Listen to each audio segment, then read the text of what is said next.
तो ईश्वर తర్వాత क्या हुआ? ఈశ్వర్ తర్వాత అందులో నెగిటివ్ రోల్ చేసిన తర్వాత వైవిఎస్ చౌదరి గారు సీతయ్య అని చెప్పి హరికృష్ణ గారితో ఒక సినిమా చేస్తా ఉన్నారు. అవును, సీతయ్య తెలుసు కదా. సీతయ్య ఎవరి మాట విండు, సీతయ్య మేము వాడుకుంటాం, కానీ నేను సీతక్క అని మార్చుకున్నా నా గురించి. ఓకే. సో ఆ సినిమాలో ఒక సిమిలర్ నెగిటివ్ రోలే, బట్ ఆ నెగిటివ్ రోల్తో పాటు ఒక వండర్ఫుల్ సాంగ్ అండి, కీరవాణి గారు కంపోజ్ చేసిన సాంగ్, ఆదిశంకర్లో సౌందర్య లహరి అని చెప్పి ఒక సాంగ్. ఆ సినిమా దట్ హ్యాపెండ్. దీని తర్వాత Eeswar led to that Seethayya. And after Seethayya my next నా అంతటికి నేనుగా సాధించుకున్న సినిమా ఘర్షణ అనమాట. మళ్ళీ ఆడిషన్స్కి వెళ్ళి. Gautham Menon. Yeah, correct. Yeah. So that was in 2004 I think. Exactly. మీకు ఉన్నారా అసలు ఇండస్ట్రీ తోటి సంబంధం ఉందా? 2004 లేదు, యాక్చువల్లీ అప్పుడే వచ్చాను. I just come in. Okay. యాంకర్గా జర్నలిస్ట్గా జాయిన్ అయ్యాను TV9 2003లో. ఓకే. సో బట్ అప్పుడు ఐ థింక్ ఘర్షణ చాలా మంచి వెంకటేష్ గారి. అవును. సో వెంకటేష్ గారి కాంబినేషన్తో మీకు చాలా ఇది మంచి ప్రముఖ పాత్ర అందులో. అవును అవును. So obviously tell us about that experience ఎలా ఉండేది? అంటే ఫస్ట్ డే మేము ఇక్కడ ఫిల్మ్ నగర్లో ఏదో బిల్డింగ్ మీద చేస్తూ ఉన్నాం అనమాట. అది ఎన్కౌంటర్ అయితే ఆయన వచ్చారు కంప్లీట్ టైట్ షర్ట్స్ తోటి. ఐ మీన్ చిన్నప్పటి నుంచి ఏంటబ్బా ఏం చేస్తారమ్మా అలా సేమ్ ఎగ్జాక్ట్లీ అలాగే అనుకుంటే ఇలా అలా అనుకుంటే వచ్చి రెడీగా షార్ట్ రెడీగా చేసేద్దామా అని చెప్పేసి హడావిడికి వస్తే, బట్ నాకేంటి అంటే చిన్నప్పటి నుంచి ఒక పెద్ద స్క్రీన్ మీద ఒక విగ్రహాన్ని చూస్తున్న విగ్రహం ముందుకు వచ్చింది అనుకోండి ఎలా ఉంటుంది. బట్ చాలా కూల్గా ఉన్నారు. ఆయన చూడడమే ఒక థ్రిల్లింగ్ ఎక్స్పీరియన్స్ అనిపించింది అనమాట నాకు. దెన్ నాకు అది that was the first day. అక్కడి నుంచి రోజు షూట్ చేస్తూ ఉన్నాము. అండ్ దెన్ శ్రీలంక వెళ్ళి ఆ ఎపిసోడ్ చేసాము. ఆ శ్రీలంకలో బోట్ మునిగిపోయింది. మేము యాక్చువల్లీ ఏదైతే ఆ హౌస్ ఉంటుంది, if you remember that movie, ఆ హౌస్ ఉంటుంది వెంకటేష్ గారు ఆ సీన్ హీరోయిన్ది ఒక హౌస్ ఉంటుంది అనమాట. ఆ హౌస్కి ఒక బోట్లో ఒడ్డు నుంచి ఆ ఇంటికి వెళ్ళి అక్కడ షూటింగ్ చేసుకుని మళ్ళీ ప్యాకప్ తర్వాత ఇటు వచ్చేయాలి. సో ఈ బోట్ ఏదైతే ఉందో అది టెంపరీగా తయారు చేసిన బోట్ అనమాట.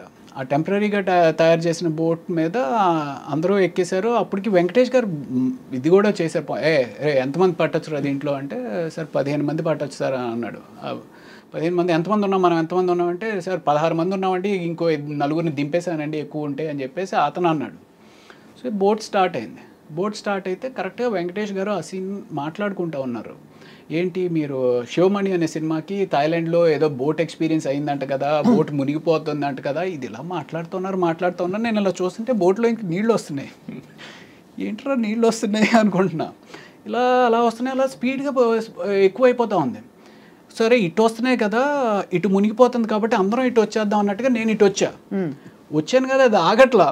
అలాగే నీళ్ళు వచ్చేస్తున్నాయి అని అరుస్తూ ఉన్నాం. ఇంతలో ఇటు వచ్చాము, అది విత్ ఇన్ సెకండ్స్ మొత్తం టాపులు అయిపోయింది. మీరు పడ్డారు? టాపులు అయిపోయింది. బోటు పైన ఎవరు లేరు. బోటు తిరగబడిపోతే మనుషులందరూ బోటు కింద ఉన్నారు. ఏంటి వెంకటేష్ గారు ఆ సీన్ మొత్తం క్రూ, కెమెరామ్యాన్. అయితే అందరికి ఈత వచ్చా అండి? ఎవరికి? ఒక్క కెమెరామ్యాన్ గారికి వచ్చు. క్రిటికల్గా ఇంజ్యూర్ అయ్యి ఒక 3 రోజులు షూటింగ్ అయిపోయింది ఆ కెమెరామ్యాన్ గారి వల్ల. అయ్యా.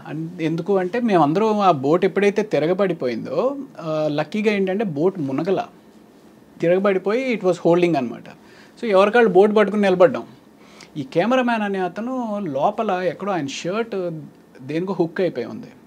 సో అందరూ వచ్చారు. ఆ సీన్ వాళ్ళ ఫాదరు, అవును కెమెరామ్యాన్ అంటే అదిగో అక్కడ కాల్ కనపడుతుంది అని చెప్పి పూల్ చేస్తుంటే రావట్లా. మొత్తానికి లాగి పైకి ఎక్కిస్తే ఆయనకి స్పృహ లేకపోయేటప్పటికి CPR చేసి ఆయన మీరు కాపాడారు కదా.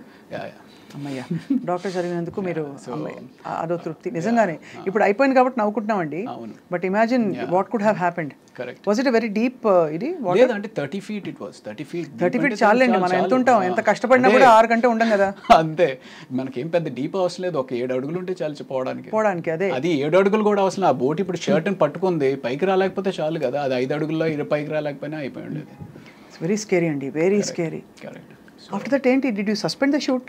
లేదు, ఒక 1 day బ్రేక్ ఇచ్చారు. ఆ తర్వాత అప్పుడు డిసైడ్ అయిపోయి ఉంటారు, హర్ షూటింగ్ మే ఏక్ డాక్టర్ హోనా చాహియే అని. ప్రాబబ్లీ అలాంటి ఎక్స్పీరియన్స్ ఇంకొకసారి కూడా అయింది. బట్ కాదు, ఆయనకి సిపిఆర్ చేశారా మీరు? నేను చేయలేదు. ఆ కెమెరా అసిస్టెంట్ కెమెరామ్యాన్ ఒక అతను ఉన్నాడు, అతను చేశాడు. మీరు డాక్టర్ కదా? అంటే నేను అప్పటికి ఇంకా పైకి రాలా, నేను ఇంకా ఇదే ఉన్నాను. అతన్ని తీసుకొచ్చి చేస్తున్న టైంలో ఆయన అన్కాన్షియస్ అయిన వ్యక్తి మళ్ళీ కాన్షియస్ అయిన తర్వాత సడన్గా భయపడిపోయి ఆ అసిస్టెంట్ కెమెరామ్యాన్ లిప్ ఏదైతే ఉందో ఆయన దాన్ని పట్టుకుని కొరికేశారు. అంటే ఆయన ఈ అసిస్టెంట్ కెమెరామ్యాన్ ఇంజూర్ అయ్యాడు ఈయన కన్నా. ఆయన లిప్ కొరికేశారా? అంటే తెలియదు, అంటే సడన్గా ఒక షాక్లోకి వెళ్ళిపోయి ఆ షాక్ నుంచి బయటకు వచ్చేటప్పటికి ఆయనకి ఏం అర్థం అవ్వలేదు అనుకుంటా, బట్ మనం కొరికేసి అలా గట్టిగా పడేసుకున్నారు. అలా అవుతుందండి? అవుతుంది. నియర్ డెత్ కదా. నియర్ డెత్ ఎక్స్పీరియన్స్ అయినప్పుడు you can go into a trauma or shock and do something like this. బాబోయ్. సో అది అసలు స్కేరీ, వెరీ వెరీ స్కేరీ అండి. ఆ రోజు I don't know how you all resumed your shooting. ఎలా continue అయింది ఆ ఇంట్లో? ఆ రోజు అవ్వలేదు, నెక్స్ట్ డే గ్యాప్ ఇచ్చి ఆయన కంప్లీట్గా రికవర్ అయిన తర్వాత కెమెరామెన్ రాజశేఖర్ గారు ఆయన పేరు, రాజశేఖర్ గారు రికవర్ అయిన తర్వాత ఆ తర్వాత రోజు నుంచి మామూలు యాజ్ ఇట్ ఈస్. దెబ్బతో ఇంకా అసలు థాయిలాండ్ వద్దు, షూటింగ్ వద్దు, శ్రీలంక, అంటే శ్రీలంక వద్దు, షూటింగ్ వద్దు, బోట్ వద్దు అనుకుంటారు ఎవరైనా అనుకుంటారు. బట్ నిజంగా ఇవన్నీ అసలు చెప్పలేమండి ఎప్పుడు ఏం జరుగుతుందో. సో ఆ తర్వాత అఫ్ కోర్స్ మీరు మళ్ళీ ఇంకో సంఘటన ఉందని చెప్పారు. ఇంకోటి ఈ మధ్య అమ్మమ్మ గారి ఇల్లు అని చెప్పి ఇక్కడ రామోజీ ఫిలిం సిటీలో షూటింగ్ చేస్తూ ఉన్నాం అనమాట. ఆయన చిరంజీవి అని చెప్పి ప్రొడక్షన్ అతను అసలు ఎంత బాగా పలకరిస్తాడంటే అండి, నేను ఇప్పుడు తలుచుకున్నా సరే నాకు ఏడుపు వచ్చేస్తా. సార్ కొంచెం కాఫీ తీసుకొస్తాను సార్ కొంచెం అని చెప్పి అలా తీసుకొచ్చి ప్రేమగా సర్వ్ చేయడం అనమాట. భోజనం చేస్తాను, సార్ ఈ కూర ఉందండి అద్దరిపోయింది కొంచెం వేసుకోండి సార్ కొంచెం, అంత ప్రేమగా ఉండేవారండి. ప్లస్ అమ్మమ్మ గారి ఇల్లు అనేది మేము ఆల్మోస్ట్ అప్పటికి ఒక 20 days ఏదో చేస్తూ ఉన్నాము, అందరి మధ్య ఒక బాండింగ్ వచ్చేసింది. ఆయన ఇలాగ మాకు సర్వ్ చేస్తూ ఉన్నాడు, సర్వ్ చేస్తా కూడా అన్కాన్షియస్ అయిపోయాడు. అన్కాన్షియస్ అయిపోతే ఇదేంటి ఇలా అన్కాన్షియస్ అయిపోయిందని చెప్పి నేను వెళ్ళి పరిగెత్తుకుని చూస్తున్న అతనికి చెయ్యి ట్విస్ట్ అయిపోతుంది. వెంటనే నేను పట్టుకున్నాను, కానీ ముందు పడుకోబెడదాము అంటే సడన్గా లో బీపీ కానీ ఏదైనా అయిందని చెప్పి కింద పడుకోబెట్టాం. ఆయన ఇంట్లో 108కి ఫోన్ చేసాం కానీ ఏమైందండి? సింకోప్ కాదు, ఆయనకి ఇది బ్లడ్ హెమరేజ్ అయింది. Oh my god. అదే బ్రెయిన్ హెమరేజ్. Very scary. విపరీతంగా చాలా అంటే I couldn't control myself, విపరీతంగా ఏడుపు వచ్చింది. అంటే కళ్ళ ముందు అలా మనిషి చచ్చిపోవడం అనేది దట్ వాజ్ జరిగినాయి. కానీ హాస్పిటల్లో కూడా దిస్ వాజ్ లైక్ అంత దగ్గరగా ఉన్న వ్యక్తి. But what ever it is, అంటే ఇది ఒక ఈవెంట్ఫుల్ లైఫ్ ఇది ఇలా చూస్తే మీరు. ఘర్షణ నుంచి మొదలుకుని తర్వాత అతడు also you played a very good role. అవును, త్రివిక్రమ్ శ్రీనివాస్ గారు అంటే సినిమా అదే హీరో కింద మేము ఏదైతే శుభవేళ చేశానో దానికి దశరథ్ అని చెప్పి రైటర్ అనమాట. దశరథ్ త్రివిక్రమ్ గారు కూడా బాగా క్లోజ్గా ఉండేవారు. సో అలాగే అంటే అప్పట్లో ఒక టీమ్ లాగా ఉండేవారు అనమాట. ఈ నెంబర్ ఆఫ్ అప్కమింగ్ డైరెక్టర్స్ కానీ రైటర్స్ కానీ వీళ్ళంతా ఒక హ్యాంగ్అవుట్ ప్లేస్లో కలవడం ఇది అది అంతా. సో ఆ రకంగా ఇలాగ త్రివిక్రమ్ శ్రీనివాస్ గారిని వెళ్ళి కలుద్దాం అనుకుని ఫస్ట్ టైం వెళ్ళి కలిసాను ఆఫీస్లో. సార్ ఇలాగ తెలుసు కదండి, I want to get back again, ఏమైనా ఉంటే చెప్పండి సార్ అంటే అసలు ఎంత నవ్వుతో పలకరిస్తారండి త్రివిక్రమ్. ఎప్పుడైనా మాట్లాడి కలిసారా మీరు? కలిసాను. సో ఎంత వార్మ్ రిసెప్షన్ ఉంటుందంటే ఆయన దగ్గర. సో ఆయన వెంటనే చెప్పారు మనం చేద్దాం రవి అని చెప్పేసి అతడు సినిమా ఆఫర్ వచ్చిందనమాట. ఐ మీన్ ఈ సినిమాలు, ఈ మెయిన్ సినిమాలు అన్నీ కాకుండా అసలు మొత్తం ఎన్ని సినిమాలు చేశారు రవి గారు? ఐ డోంట్ నో అండి, నేను ట్రాక్ చేయలేదు కానీ బట్ 200 అయితే షూర్గా అయ్యి ఉంటుంది అనుకుంటున్నాను. అంటే just look at how destiny opened up doors for you. ఎంత బ్యూటిఫుల్గా ఒకదాని తర్వాత ఒకటి వాటంతట అవే వచ్చావు కదా.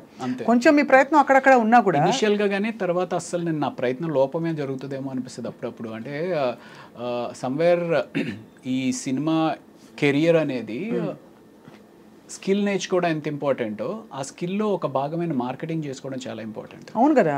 అది ఆ భాగాన్ని మనకి యూజువల్గా మన ఏ కెరియర్కి కూడా ఎవరు సరిగ్గా ఎక్స్ప్లెయిన్ చేయరు. ఏముందిరా నీలో టాలెంట్ ఉంటే నీకే వస్తుంది కదా అని ఒక తప్పుడు ఆలోచనతోటి మనం ఉంటాం అనమాట. మనం మార్కెట్ చేసుకోకపోతే మనకి డెఫినెట్గా వెనకుండిపోతాం అనేది తెలుసుకుంటే మంచిది.